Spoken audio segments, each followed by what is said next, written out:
In this lecture, we'll talk about some of the operations on linked lists and applications. First, we look into the operations. Given two linked lists, how do we concatenate them to create a new linked list by combining them? Is one of the operations. And the second one is, given a linked list, how do we split that into two parts at the required level and create two new linked lists?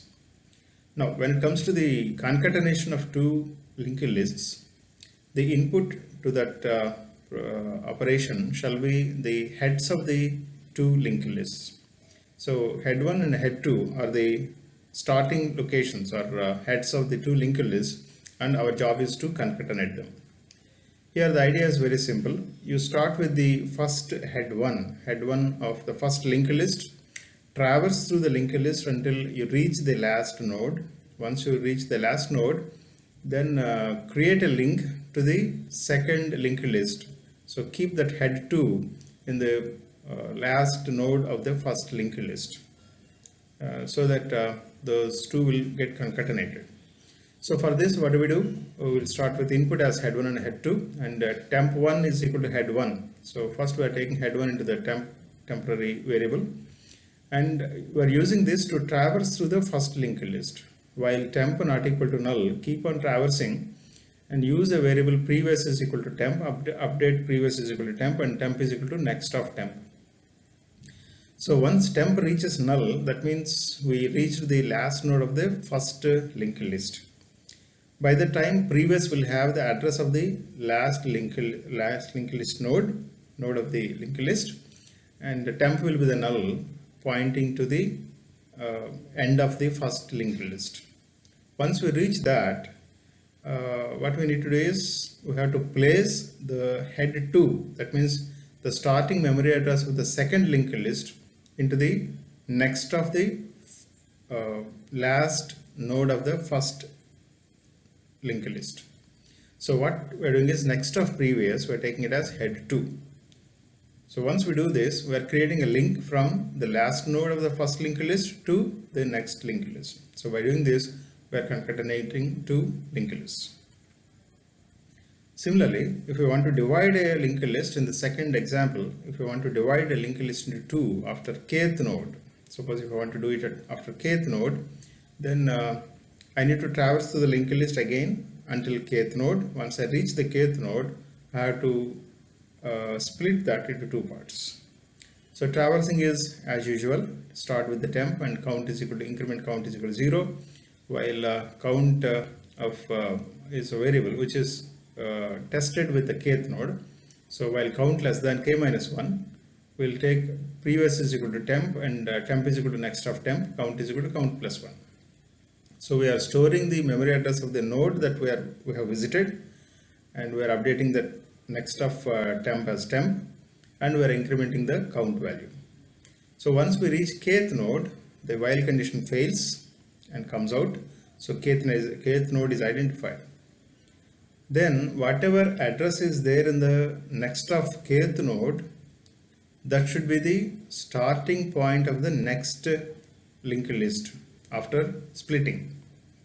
So for that, head 2 is taken as temp, and whatever be the last node after kth node, we have to split. So in the kth node, next of kth node should be null, because that is the ending point of the first linked list after the split.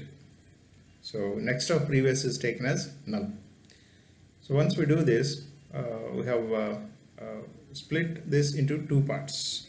Now we look into one more operation here, reversing a linked list without changing the nodes. Just by changing the addresses, we can reverse the linked list. What do you mean by reversing the linked list here is, if we start with the given linked list head as 2040, then next node is 2030, next node is 203438 and 2042 respectively.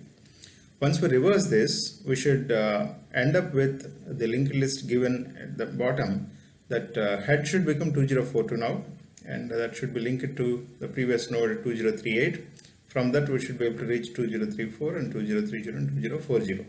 That's how we need to modify this. So this is the reversal. Now how do we achieve this? simply by rotating the memory addresses from one node to the other in such a way that in a sequential form all the addresses shall be swapped in such a way that the linkage is reversed. So if you look at the arrows, the head node, whatever 2040 is there, should be linked to the penultimate node here, right? So that head value 2040 shall reach that current value of 2034, whatever is there. Like that, 2030 should be transferred to 2038, whatever is now, and 2034 should be transferred to 2042, whatever is there now. 2038 shall be transferred to the last one. So this is a recursive process we can do repeatedly. For that, what we need to do is we have to create temporary variables temp1, temp2 and temp3, and we should juggle with them in a sequential form until we achieve our goal. So here we have created temp1 as head. We are initiating temp1 as head and temp2 as next of head, the address that is to be swapped with the next one. And this process has to, swapping of these addresses shall continue until we reach the last node, starting from the first until the last node. So while temp2 is used here, temp2 not equal to null, we repeatedly do the following things. Temp3, update temp3 as next of temp2, and the next of temp2 as temp1, temp1 as temp2, and temp2 as temp3. So these four steps ensures the jugglery. So rotating the memory addresses from one to the other in such a way that if we keep on doing this repeatedly, we should end up with the reversal of the string. Once we reach the end, then the last node, whatever is there, that next of head shall be null. The first one, whatever the node is there, that next of that head should be null, and head should be temp1, right? So if we try to implement this, we start with temp1 is equal to, in this example, temp1 is equal to 2040, temp2 as next of head 2030, and while condition is temp2 not equal to null, so temp2 is 2030 not equal to null. Then initiate temp3 as next of temp2, so next of temp2 2030 is 2040, so next of temp2 is equal to temp1, right? Temp1 value is assigned to that, and similarly next of temp2 is temp1, next temp1 is equal to temp2, temp2 is equal to temp3. So if we assign these values, next of 2030 is 2040, and temp1 is equal to 2030, whatever is there in temp2, temp2 is equal to temp3, temp2 is equal to 2034, and again it goes to the while 2034. Now temp2 value is 2034 not equal to null. Again temp3 is updated as next of 2034, that is 2038, and next of temp2, whatever temp2 is there, next of temp2 shall be taken as temp1, and temp1 consists of 2030, that is added to next of 2034, and temp1 is equal to temp2 2034, temp2 is equal to 2038, again goes to the while. Like this it continues until we reach temp2 is equal to null at the two steps from the last. So once we reach temp2 is equal to null, it goes up to the while loop. Once we reach this, we ended up with the last node. Once we do that, next of head, the current value of head is 2040, so next of that should be made null, and head should be updated as the starting value memory address of the last node, which is stored in temp1 right now. Temp1 is equal to 2042, that should be made head. One of the applications of linked lists, here we can add two polynomials if the two polynomials are given in the form of linked list. First thing is, how do we store the information of the polynomials in the form of a linked list is every polynomial will have exponents, a variable will have exponents and quotients in each term. So we store the information of these two in the form of a node and link up to the next term in the polynomial. So if you look at the example, 2 into x power 5 plus 3 into x power 3 plus 2 into x plus 4 can be stored as a linked list consisting of the first node having 2, 5 as the data, second node having 3, 2, third node 2, 1, fourth node 4, 0, which are linked to each other. So this carries the information of the polynomial. Like this, we have the second polynomial also. Then, how do we add them? Here, we start with the node 1 as head 1, node 2 as head 2 as two linked lists. And the idea is, whenever the exponents are same, we need to add the quotients. Right? So, with this idea, we'll move on. If they do not match, simply copy the nodes, the respective nodes. We start with the do while condition here, because first we need to, whatever nodes are existing, we need to process with them. So we start with the do while. Now, three cases may arise when we compare the exponents. Three cases may arise: either the exponents are same, or exponent of node 1 is greater than exponent of node 2, or exponent of node 1 is less than exponent of node 2. So if exponent of node 1 is equal to exponent of node 2, that means both the polynomials are having terms with the same exponent. So in this case, we need to add up the quotients. So what do we do? Quotient of node 3 is equal to quotient of node 2 plus quotient of node 1. And exponent of node 3 can be copied either from node 1 or node 2, exponent of node 1. And node 1 and node 2 have to move on to the next nodes. Node 1 is equal to next of node 1, node 2 is equal to next of node 2. This is first case.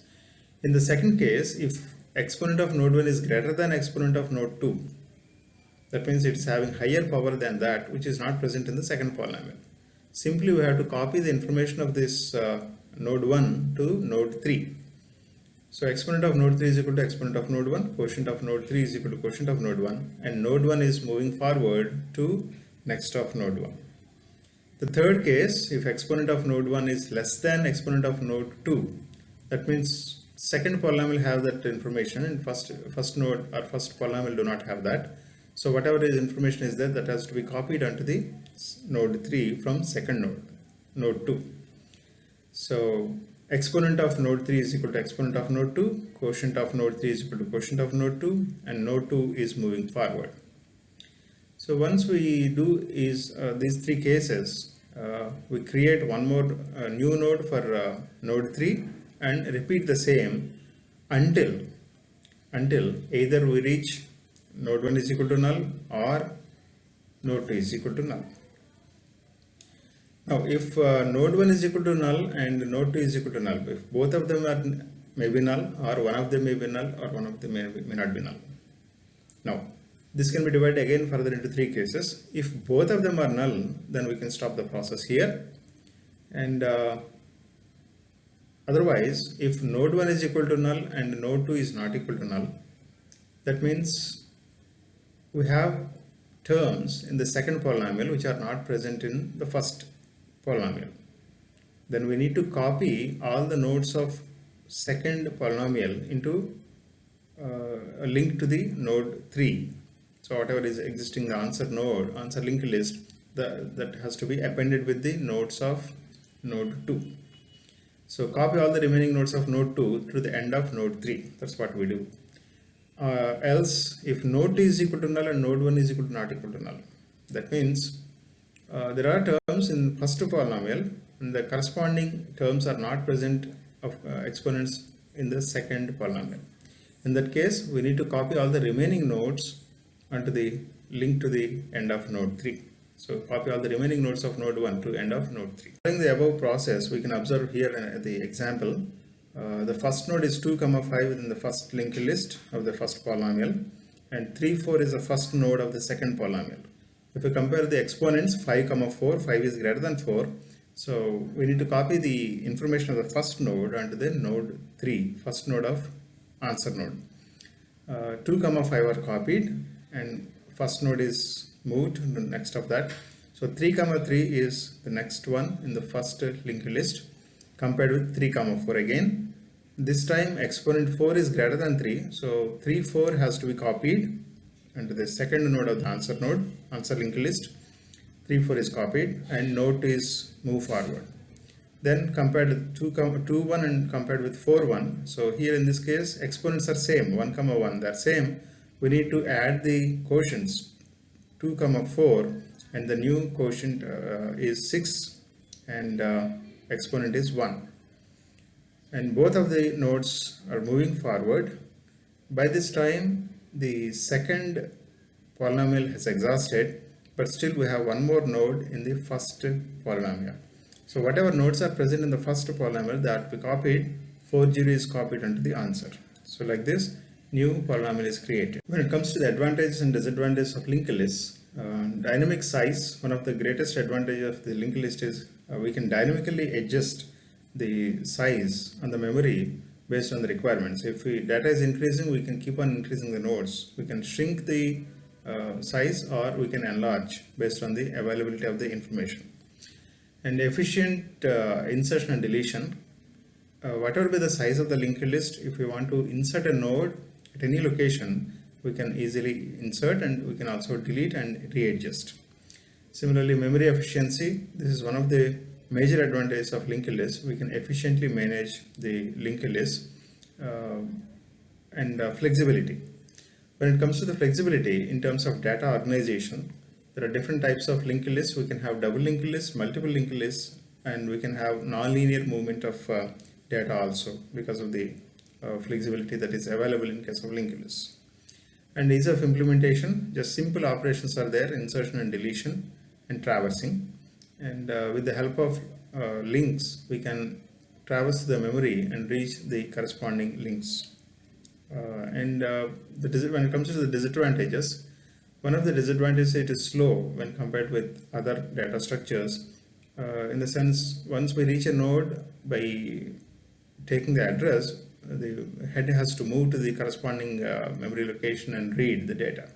So this may take relatively larger time when compared with other data structures. And another thing is overhead of storing the memory addresses for each of the links is also one of the drawbacks, can be thought of the drawbacks when compared with other things, other data structures.